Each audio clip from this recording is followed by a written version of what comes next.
2024 June 4 ഇന്ത്യയെ സംബന്ധിച്ചിടത്തോളം വലിയ രണ്ട് കാര്യങ്ങൾ നടന്ന ദിവസമാണ്. ഒന്ന്, നമ്മുടെ ഇലക്ഷൻ്റെ റിസൾട്ട് വന്നു. പ്രതീക്ഷിച്ച പലരും ജയിച്ചു, പ്രതീക്ഷിക്കാത്തൊരു തോറ്റു. അതങ്ങനെ പോകുന്നു ഇലക്ഷൻ്റെ റിസൾട്ടുമായിട്ട് ബന്ധപ്പെട്ട കാര്യങ്ങൾ. എന്നാൽ അതിനേക്കാൾ ഉപരിയായിട്ട് ഇന്ത്യയിലെ വിദ്യാർത്ഥികളെ സംബന്ധിച്ചിടത്തോളം ഏറ്റവും പ്രധാനപ്പെട്ട ഒരു റിസൾട്ട് വന്ന ദിവസമായിരുന്നു 2024 ജൂൺ 4 നീറ്റ് എക്സാമിൻ്റെ റിസൾട്ട് വന്ന ദിവസം. വളരെ സംശയാസ്പദമായ രീതിയിലാണ് റിസൾട്ട് വന്നത്. അന്ന് മുതൽ ഇന്ന് വരെ മാധ്യമങ്ങളും ദർശന അക്കാദമിയും അതുപോലെ മറ്റ് വ്യക്തികളെല്ലാം ചർച്ച ചെയ്തുകൊണ്ടിരുന്നൊരു കാര്യങ്ങളുണ്ടായിരുന്നു ഈ റിസൾട്ടുമായിട്ട് ബന്ധപ്പെട്ട്. അപ്പോൾ അതിൽ ഒത്തിരി അഴിമതികൾ പറയുന്നുണ്ടായിരുന്നുവെങ്കിലും അതൊക്കെ പറച്ചിലുകൾ മാത്രമായി ഒതുങ്ങി നിന്നിരുന്ന സമയത്ത് ഇന്നിതാ അതിന് ഉത്തരം കോടതി തന്നെ നൽകിയിരിക്കുകയാണ്. അതായത് ദർശന അക്കാദമിയും അന്ന് പറഞ്ഞ കാര്യങ്ങൾ പലതും സത്യമാണെന്ന് ഇന്നത്തെ കോടതി വിധിയോടുകൂടി നമുക്ക് മനസ്സിലാക്കാണ്ട് പറ്റിയിട്ടുണ്ട്. പ്രത്യേകിച്ച് ഇന്ന് വന്ന വിധിയിൽ, ടോബിൻ സാറേ, ഇന്ന് വന്ന വിധിയിൽ എന്തൊക്കെയാണ് നമുക്ക് പ്രത്യേകമായിട്ട് പറയാനുള്ളത്? നീറ്റ് റിസൾട്ടുമായിട്ട് പല രീതിയിലുള്ള സംശയങ്ങൾ നമ്മുടെ കുട്ടികളുടെ ഭാഗത്തു നിന്ന് ഉണ്ടായിരുന്നു. കഴിഞ്ഞ ജൂൺ 4 മുതൽ ഈ 12-ാം തീയതി വരെ, ഇന്നലെ വരെ അതിലൊന്നും വ്യക്തമായിട്ടുള്ള മറുപടി NTA പരീക്ഷ എഴുതിയ വിദ്യാർത്ഥികൾക്ക് നൽകിയിട്ടില്ല. സാർ, ഒരു സംശയം, അപ്പോൾ ആ മറുപടി നൽകാത്തത് എന്തുകൊണ്ടാണ്? NTA എന്തെങ്കിലും വീഴ്ചകൾ ഉണ്ടായിട്ടുണ്ടാവാം, അതുകൊണ്ടാണ് ഒരു ക്ലാരിറ്റി ഇതിൻ്റെ അകത്ത് NTA കൊടുക്കാതിരുന്നത്. NTA നൽകിയ പല മറുപടിയിലും ക്ലാരിറ്റിയിലും അതും വീണ്ടും സംശയത്തിന് ഉളവാക്കുന്ന തലങ്ങളിലായിരുന്നു.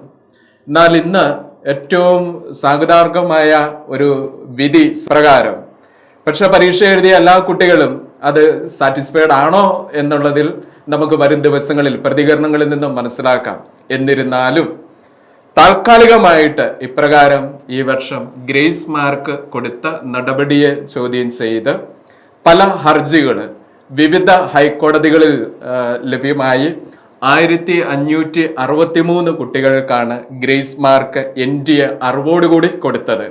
NTA അറിഞ്ഞുകൊണ്ട് കൊടുത്തത് 1563. അതുപോലെ ഒരു കാര്യം, ഈ NTA നീറ്റിന്റെ എക്സാമിന്റെ ചരിത്രത്തിൽ ഗ്രേസ് മാർക്ക് കൊടുത്തിട്ടുണ്ടോ? ഇല്ല, ആദ്യമായിട്ടാണ്.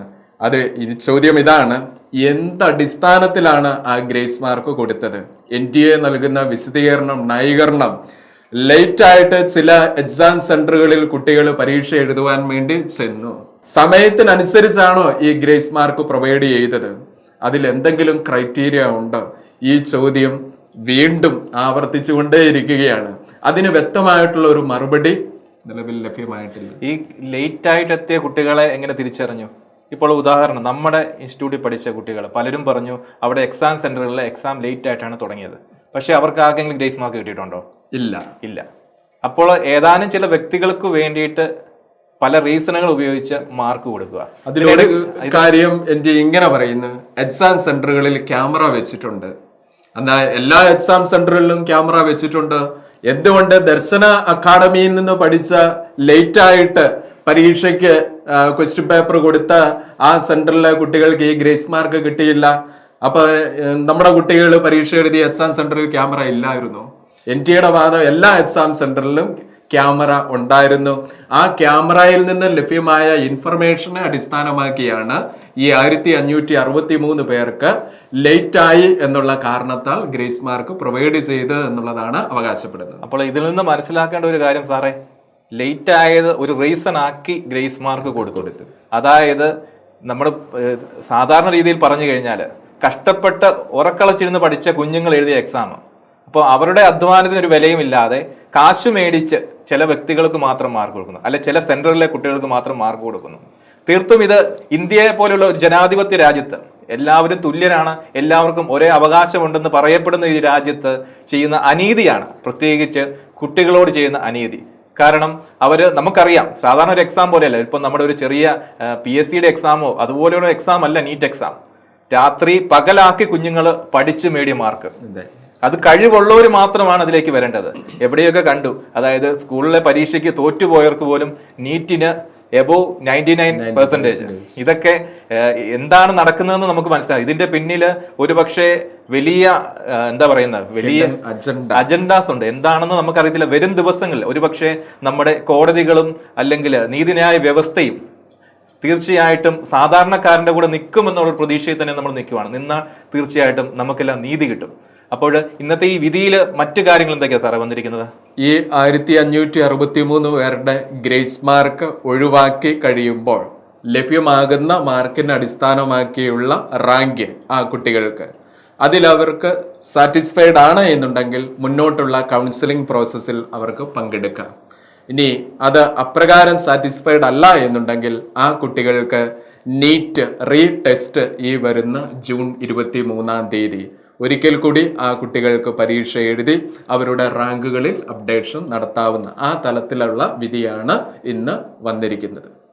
അപ്പോൾ നമുക്ക് പ്രതീക്ഷിക്കാം, അതായത് കഷ്ടപ്പെട്ട് പഠിച്ച കുട്ടികൾക്ക് ഇപ്പം നമ്മുടെ ദർശന പോലത്തെ ഒരു സ്ഥാപനത്തിലൊക്കെ നമുക്കറിയാം ഒരു ആവറേജ് കുട്ടികളൊക്കെയാണ് വരുന്നത്. അവർ വളരെ കഷ്ടപ്പെട്ടാണ് മാർക്ക് എടുക്കുന്നത്. ഒരിക്കലും 100% മാർക്കുമായിട്ട് 99% മാർക്കുമായിട്ട് വരുന്ന കുട്ടികളല്ല.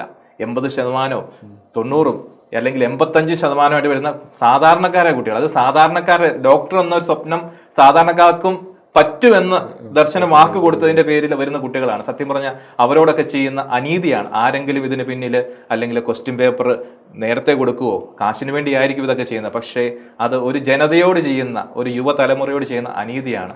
അപ്പോൾ തീർച്ചയായിട്ടും വരും ദിവസങ്ങൾ കോടതിയുടെ ഭാഗത്തു നിന്ന് അനുകൂലമായ ഒരു നടപടി നമുക്ക് കിട്ടും എന്ന് പ്രതീക്ഷിക്കുന്നു. അതോടൊപ്പം തന്നെ NTA ഒരു അഭ്യർത്ഥന, വരും വർഷങ്ങളിൽ ഈ പരീക്ഷ നടത്തുകയാണ് എന്നുണ്ടെങ്കിൽ സിസ്റ്റമാറ്റിക്കായിട്ട്, അതെ, കുറച്ചും കൂടെ സിസ്റ്റമാറ്റിക്കായിട്ട് എക്സാം. കാരണം ഇത്രയും കൂടെ 24 ലക്ഷത്തോളം അല്ലേ, 24-25 ലക്ഷത്തോളം കുട്ടികൾ എഴുതിയ എക്സാം. അതിന് അവരെ അടച്ച എക്സാം ഫീസ് എന്ന് പറയുന്നത് നമുക്കറിയാം 1000-1600 ആ റേഞ്ചിലാണ്. ഒന്ന് കണക്ക് കൂട്ടിയേ അറിയാം എത്ര കോടികളാണ് അതിനുവേണ്ടി ചെലവാക്കിയത്. അപ്പോൾ അതിൻ്റെതായ ഒരു ക്വാളിറ്റി കിട്ടുന്നുണ്ടോ, അതിൻ്റെതായ ഒരു എന്താ പറയുന്നത് ഒരു വാല്യൂ സർക്കാരും അല്ലെങ്കിൽ നമ്മുടെ അധികാരികൾ കാണുന്നുണ്ടോ എന്നുള്ളതാണ്. കാരണം ഇന്നത്തെ യുവതലമുറയാണ് നാളത്തെ ഭാവി. അല്ലെങ്കിൽ ഇന്ന് ഈ പഠിച്ചെഴുതുന്ന ഡോക്ടർമാരാണ് നാളെ ഡോക്ടർമാരായിട്ട് ആശുപത്രിയിലേക്ക് വരുന്നത്. അപ്പോൾ ഒരുപക്ഷെ കൈക്കൂലി മേടിച്ചോ അല്ലെങ്കിൽ ക്വസ്റ്റ്യൻ പേപ്പർ കടം മേടിച്ചെഴുതുന്ന ഈ വിദ്യാർത്ഥികൾ ഡോക്ടർമാരായെങ്കിൽ എങ്ങനെ നമ്മൾ വിശ്വസിച്ച് അവരുടെ മുമ്പിൽ ചികിത്സയ്ക്കായിട്ട് ചെല്ലും? ചിന്തിക്കേണ്ട ഒരു കാര്യം കൂടിയാണ്.